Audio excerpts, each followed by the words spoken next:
أعوذ بالله من الشيطان الرجيم بسم الله الرحمن الرحيم وَنَبْلُوَنَّكُمْ حَتَّى نَعْلَمَ الْمُجَاهِدِينَ مِنْكُمْ وَالصَّابِرِينَ وَنَبْلُوَ أَخْبَارَكُمْ।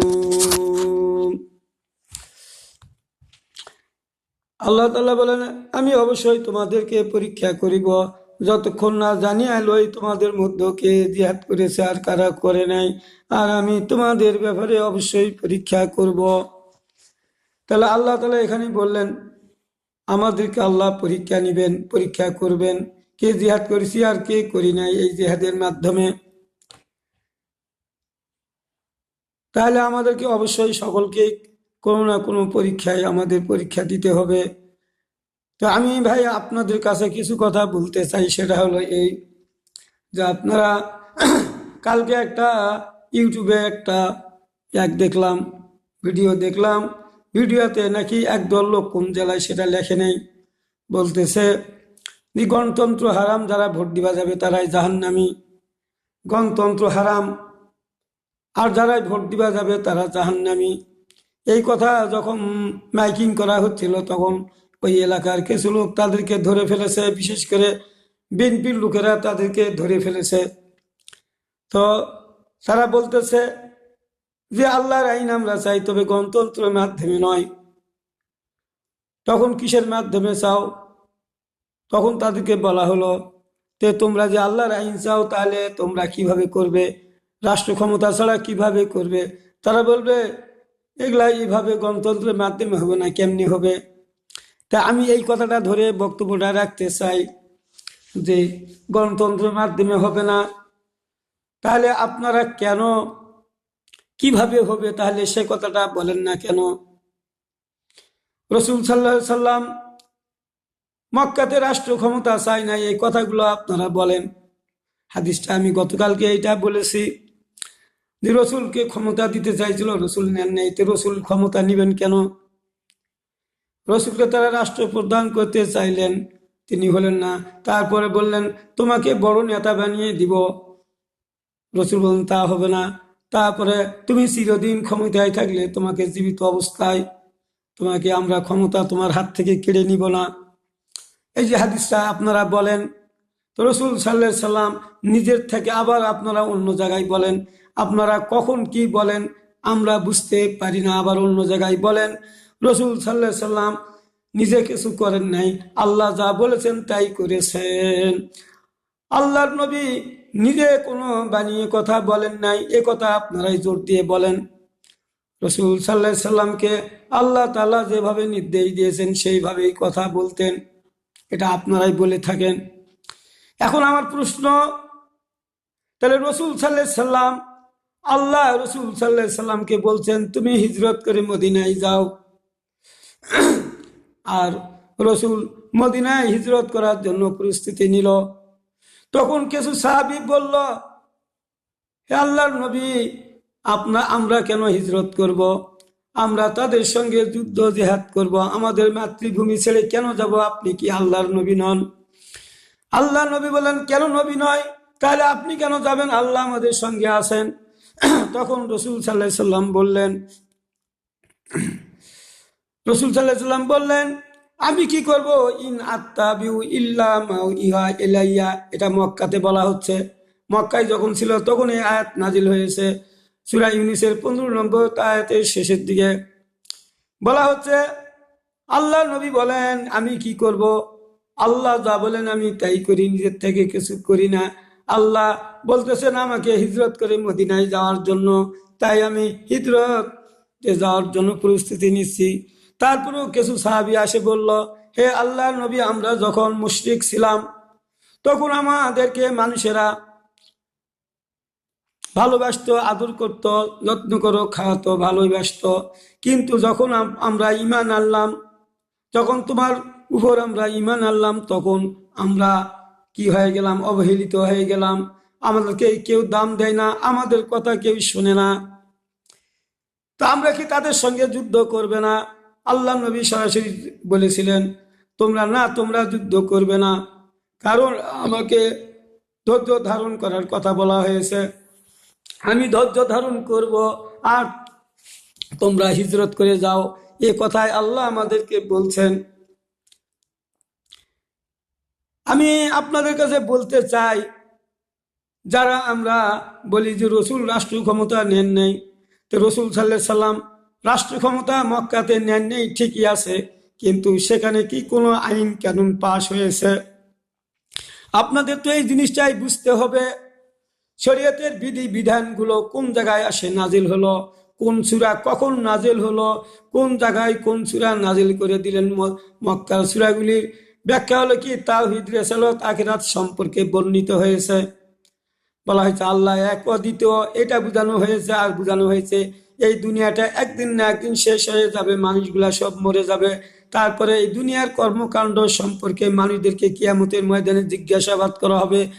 জিজ্ঞাসাবাদ করার পর যারা সঠিক জবাব দিতে পারবে তারা হলো জান্নাতে যাবে, তারা পারবে না জাহান্নামে যাবে। এইটা যারা বিশ্বাস করবে এবং মুহাম্মদকে যারা রসুল হিসাবে মেনে নিবে, এই কথাগুলোই মাক্কি সূরাগুলোর মধ্যে বোঝানো হয়েছে। আর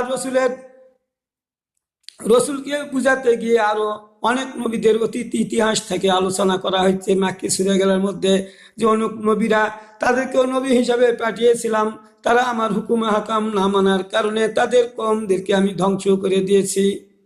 কাকো পানিতে ডুবে মেরেছি, কাকো ভূমি উল্টিয়ে দিয়ে মেরেছি, কাকো ঝড় ঝাপটা দিয়ে মেরেছি, কাকো বন্যা দিয়ে ডুবিয়ে দিয়েছি। এইভাবে অতীতের কওমগুলোকে ডুবিয়ে দিয়েছি। এই কথাগুলো মাক্কি সূরার মধ্যে আছে। হিজরতের পরেই মাদানী সূরাগুলার আগমন ঘটল। তারপরে সেখানে আসে রাসূল সাল্লাল্লাহু আলাইহি সাল্লাম, ওয়ালতাকুম মিনকুম উম্মাতুন ইয়াদউনাল খায়র ওয়া ইয়ামুরুনা বিল মারুফ ওয়া ইয়ানহাউনা আনিল মুনকার ওয়া তাসিমু বিহাবলিল্লাহি জামিআ ওয়া লা তাফাররাকু। তখন আয়াতগুলো নাযিল হচ্ছে যে হে রাসূল, তোমরা আমার এই কোরআনকে শক্ত মজবুত ভাবে ধারণ করো, পরস্পর বিচ্ছিন্ন হয়ে যাবে না। যারা ঈমান আনবে তারা মজবুত ভাবে ঐক্যবদ্ধ থাকবে। তাদের কাজ হলো কি? তাদের কাজ হলো অন্যায় অনাচারের বিরুদ্ধে লড়াই করবে একটি দল, এবং সৎ কাজের আদেশ দিবে, অন্যায় কাজগুলো বন্ধ করে দিবে। এটাই হলো তাদের, এটাই করবে যারা, তারাই হবে সফল কাম। এই কথাগুলাই বলা হয়েছিল। আর সেই কারণেই মক্কাতে রসুল রাষ্ট্র ক্ষমতা নেন নাই। তারপরে সূরা হজের অনুমতি দেওয়া হলো যুদ্ধের, যখন মদিনায় আসলো, যখন বাইরের শক্তিগুলো কাফের মুশরিকেরা, কুরাইশেরা, রসুলের সঙ্গী সাথীরা যখন রসুল সাল্লাল্লাহু আলাইহি সাল্লামকে মারার জন্য তারা মদিনায় তো আসার ষড়যন্ত্র করছে, তখন রসুল সাল্লাল্লাহু আলাইহি সাল্লাম কিছু লোকদেরকেও পাহারা দেওয়ার জন্য রাখিয়েছিলেন। বদর যুদ্ধের পূর্বে 4টা গাজওয়া, 2টা গাজওয়া 2টা সারিয়া হয়েছিল, যুদ্ধ হয় নাই, কিন্তু কথা কাটাকাটি হয়েছিল ভাইরা আমার। আর বদর যুদ্ধে তো বিরাট সংঘর্ষ হয়ে গেল।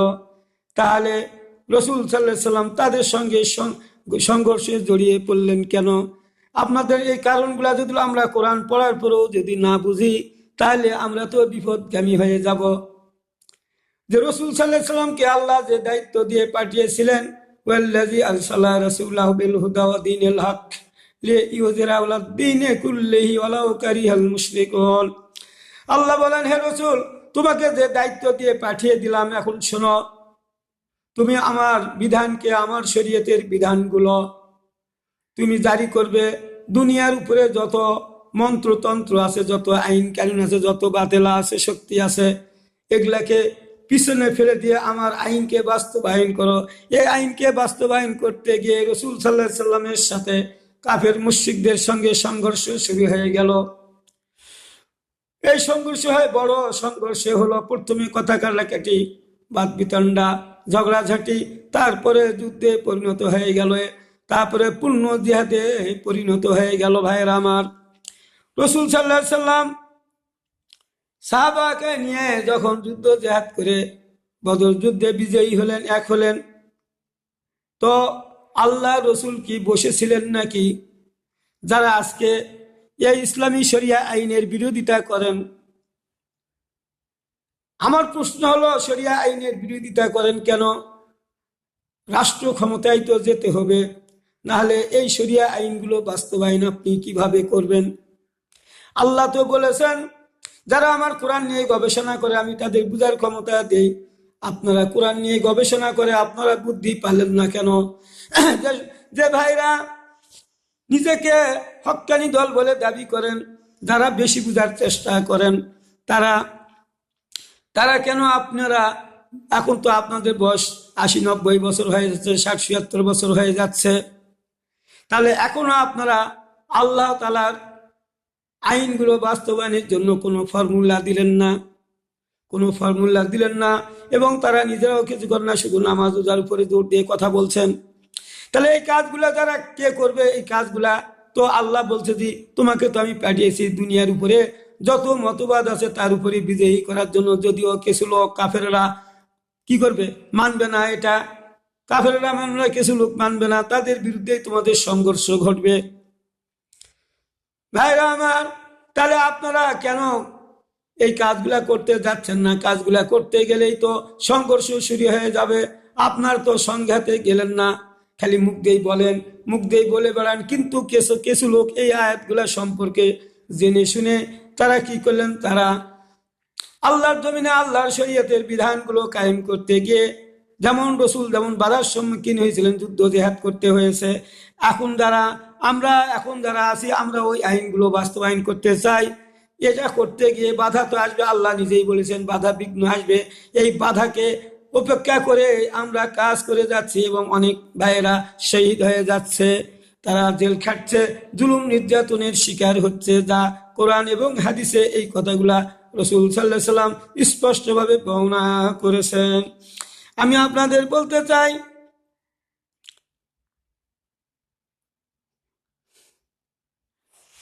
এই দেখেন একটা আমি হাদিস দেই। হাদিসটা হলো আধুনিক প্রকাশনী হাদিস 5344 নম্বর হাদিস। আনি আনি সাইবানি কলা সা আলতু আব্দুল্লাহ ইবনে আবি আউফা হাল রামাজানা রাজামা রাসূলুল্লাহ সাল্লাল্লাহু আলাইহি সাল্লাম কলা আম কুলতো কাবলা সূরাতিন নূরি আও বাদু কলা আদরি। সাইবান থেকে বর্ণিত, তিনি বলেন, আমি আব্দুল্লাহ ইবনে আউফকে জিজ্ঞাসা করলাম রাসূল সাল্লাল্লাহু আলাইহি সাল্লাম কি ব্যভিচারীকে পাথর নিক্ষেপ করে হত্যা করেছেন কিনা? তিনি বলেন হ্যাঁ করেছে। আবার তিনি জিজ্ঞাসা করলেন তা কি সূরা নূর নাজিল হওয়ার আগে না পরে? জবাব আসলো যা আমার জানা নেই। এটা কিন্তু সূরা নূর নাজিলের পরেই কিন্তু এই রজমগুলা করা হয়েছিল। ভাইরা আমার, এই রজমগুলো করা হয়েছিল 7ম হিজরিতে, আর 5ম 6ষ্ঠ হিজরি মাঝপথে আহজাব সূরা নূর নাজিল করে এই আইন পাশ করে দেন। তা আমি আপনাদের কাছে বোঝাতে চাচ্ছি, তাহলে এইটা আল্লাহ রসুলের কথা, আল্লাহ রজম করেছেন। তিনি বললেন যে হ্যাঁ রজম করেছেন, তাহলে রসুল যে বিচার ফয়সালা করেন, তাহলে আমরা যদি রসুলের কর্মকাণ্ড না করি, এড়িয়ে যাই, তাহলে আল্লাহ কি বলেন শুনুন।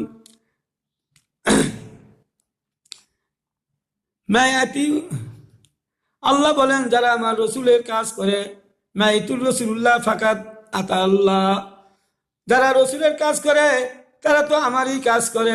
80 নম্বর আয়াত সূরা নিসার, মাইতুর রসুল্লাহ ফাকাত আতা আল্লাহ, যারা রসুলের কর্মকাণ্ড করে, আল্লাহ বলেন তারা তো আমারই কর্মকাণ্ড করে।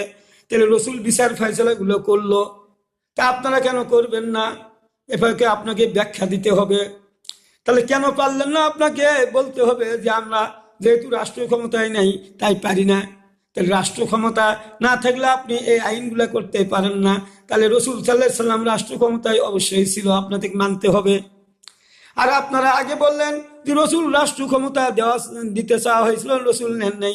তাহলে রাষ্ট্রীয় ক্ষমতা ছাড়া আল্লাহর নবী কিভাবে এই রজমগুলা করেছেন? আমি আরেকটা হাদিস দেই। আনাস ইবনে মালিকিন কলা কলা রাসূলুল্লাহ জালাদান নবী সাল্লাল্লাহু আলাইহি সাল্লাম ফিল খামরে বিল জারিদি ওয়ান্নি আলিয়া জালাদ আবু বকরিন আরবাইনা। আধুনিক প্রকাশনী বুখারী শরীফ 6307 নম্বর হাদিস। আনাস ইবনে মালিক থেকে বর্ণিত, তিনি বলেন মদ পানের দায়ে খেজুর গাছের ডাল জুতা দ্বারা প্রহার করেছেন। আবু বকরের সময় 40 ঘা চাবুক মেরেছেন। এখন তাহলে এই এই তো রসুল যা করেছে সাহাবিগণ তো তাই করে, সাহাবারা তো নিজের থেকেও কিছু করেন না, আল্লাহ নবী যা করেন তাই করেছেন। তাহলে মদ পানের দায়ে কত মানুষ মদ খায়, সমাজে বিশৃঙ্খলা সৃষ্টি করছে, রাহাজানি করছে, সন্ত্রাস করছে, রোড রবারিং করছে, দিনের বেলায় মানুষদেরকে পাথর নিক্ষেপ করে হত্যা করছে জাহিলিয়াতের নিয়ম নীতির মতো। আনহারে চালাশরি কলা কলা রসুল্লাহ সাল্লাল্লাহু আলাইহি ওয়াসাল্লাম ওয়া মান দাআ বিদা ওয়াল জাহিলিয়াতু ফাহু শার জাহান্নাম ইনসামা সাল্লাহ ওয়া জাআমা আন্নাহু মুসলিমুন। এখানে আল্লাহ বলছে হারিস আল আশরি থেকে, আল্লাহ রসুল বলছে হারিস আল আশরি থেকে হাদিসে বর্ণিত, তিনি বলেন রসুল বলছেন যারা জাহিলিয়াতের নিয়ম নীতির দিকে মানুষদের আহ্বান জানায় তারা জাহান্নামের জ্বালানি হবে, যদিও তারা নামাজ পড়ে রোজা রাখে, নিজেকে মুসলমান বলে দাবি করে। তাহলে দেখেন দেখি, তাহলে জাহিলিয়াতের নিয়ম নীতির দিকে ডাকলেই সে নামাজ পড়ুক যাই হোক, তারা জাহান্নামের জ্বালানি হবে। তাহলে আপনারা যে নামাজ পড়েন রোজা রাখেন, তো আপনি জাহিলিয়াতের নিয়ম নীতি বর্তমান বাংলাদেশে ভরপুর।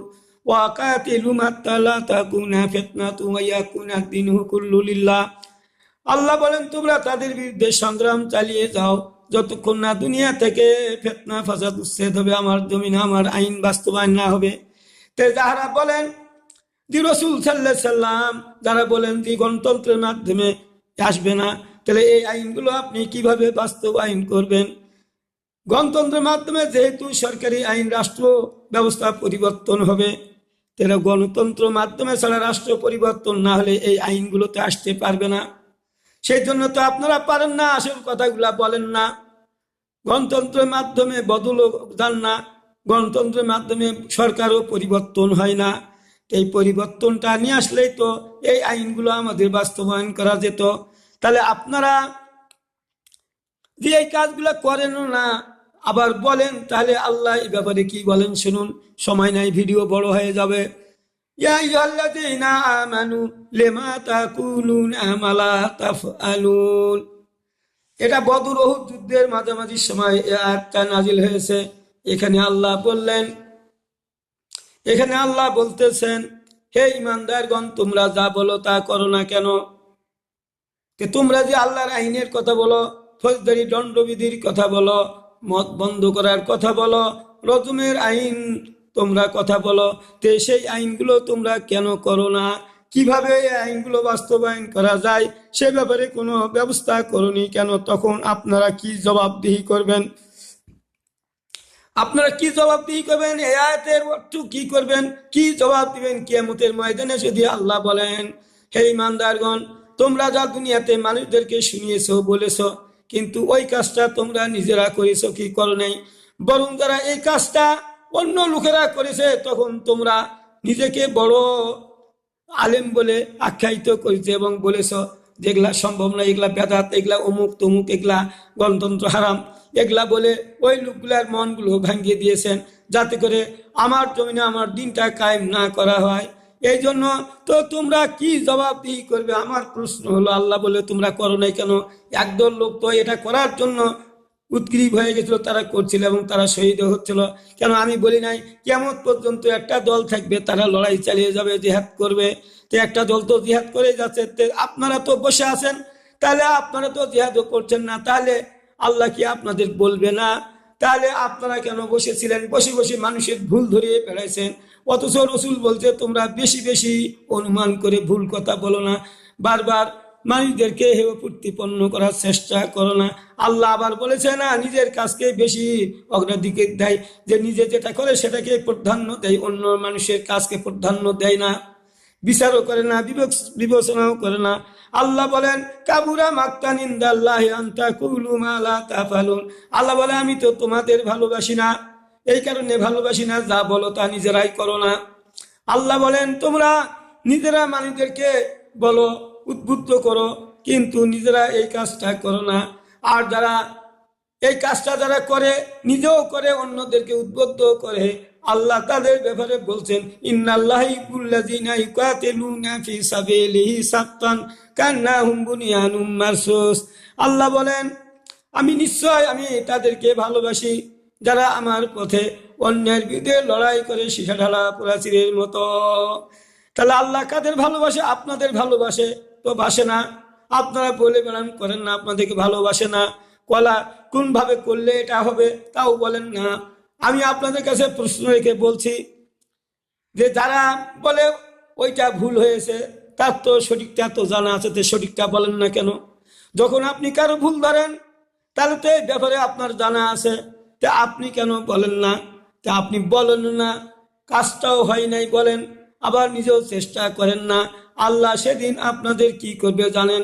আল্লাহ এই বিরোধিতা করার কারণে আল্লাহ বলবে, আসলে তোমরা দুনিয়াতে আমার বিধানকে কায়েম করতে চাও নাই, বরং তোমরা যারা করতো তাদের বিরোধিতা করেছো। এই বিরোধিতা করার কারণে ওই লোকগুলাকে অনেক রক্ত দিতে হয়েছে, শহীদ হতে হয়েছে, বিপদে পড়েছে। যে তোমরা কথা কাজের মিল রাখো নাই, এই কারণে তোমরা কি জাহান্নামী নন? তোমরা যতই নামাজ পড়ো, জাহিলিয়াতে নিয়ম নীতি যারা করছিল তাদের পক্ষ হয়ে কাজ করেছিলেন, এবং যারা শরিয়া, তারা সরাসরি মুখ দিয়ে বলে শরিয়া আইন চাই না, তাদেরকেই আপনারা সমর্থন করেন। তাহলে আল্লাহর আইনের সম্পূর্ণ বিপরীতমুখী হলো কিনা বলেন? যে যারা শরিয়া আইন চায় না তাদের ইমানটা কোথায় থাকলো? ভাইরা আমার, আমি আপনাদের কাছে এই ভিডিওটা আজকে এই পর্যন্তই দিলাম, কিন্তু আমার প্রশ্ন হলো, যারা আমার এই ভিডিওগুলা শুনবেন আপনারা অবশ্যই সাবস্ক্রাইব করে দিবেন, শেয়ার করবেন, কমেন্ট করবেন, যাতে করে অন্য মানুষদেরকে শোনার ব্যবস্থা করে দিবেন। আমি কোরআন হাদিস দিয়ে আপনাদের সামনে তুলে ধরলাম। ভাইরা আমার, এই দেখেন, আল্লাহ তো বসে থাকার কথা আপনাদের বলে নাই। আল্লাহ বলছে, ফাকাতিল ফি সাবিলিল্লাহি লা তুকাল্লাফু ইল্লা নাফসাকা ওয়া হাররিজিল মুমিনিন। আল্লাহ বলছে, তোমরা আল্লাহর পথে তোমরা সংগ্রাম করো, যুদ্ধ করো, কারণ হে রসুল তোমাকে দায়ী করা হবে, এই কারণের জন্য তোমরা লড়াই করো। রসুলকে যদি লড়াই করার কথা আল্লাহ বলে, এবং রসুলকে আবার বলেন যে আমি তোমাকে এই ব্যাপারে জিজ্ঞাসাবাদ করব। আর যারা ইমান এনেছে, যারা মমিনদেরকে উদ্বুদ্ধ করো জেহাদে। তাহলে যারা জিহাদ করতেছে, আপনি উদ্বুদ্ধ নিজে করেন না, উদ্বুদ্ধ করেন না, এবং নিজেও করার চেষ্টা করেন না, তাহলে আপনি এই আয়াতকে সম্পূর্ণরূপে অস্বীকার করলেন। এই কারণে এই যে কালকে যে মাইকিং নিয়ে বের হয়েছিলেন, যে বলেন গণতন্ত্র হারাম, এবার ভোট দিতে যারা যাবে তারা জাহান্নামী, যারা এগুলা সমালোচনা করবে তারা কি জান্নাতি নাকি? তাহলে রসুলের জীবনী আমাদেরকে খুঁজে দেখতে হবে। রসুল সাল্লাল্লাহু আলাইহি সাল্লাম অন্যায়ের বিরুদ্ধে যুদ্ধ জিহাদ করেছে কিনা, আল্লাহর জমিনে আল্লাহর বিধান কায়েম করতে গিয়ে অনেক সাহাবী শহীদ হয়েছে কিনা? আপনারা যারা এগুলা বলেন, আপনারা কটা শহীদ হয়ে গেলেন? কারো কটা জেল খাটলেন? কত মামলায় জড়িত হলেন? কিছু নেই। আপনারা ফাঁকা ফিল্ডে গোল দিতে চান। এই ফাঁকা ফিল্ডে গোল দেওয়ার সুযোগ ইসলামে নাই। ইসলামে পরীক্ষা দিয়েই জান্নাতে যেতে হবে। ইসলামে পরীক্ষা আসবে, পরীক্ষায় পাশ করে জান্নাতে দেওয়া হবে। এত সহজে গোল দিয়ে জান্নাতে যাওয়া যাবে না।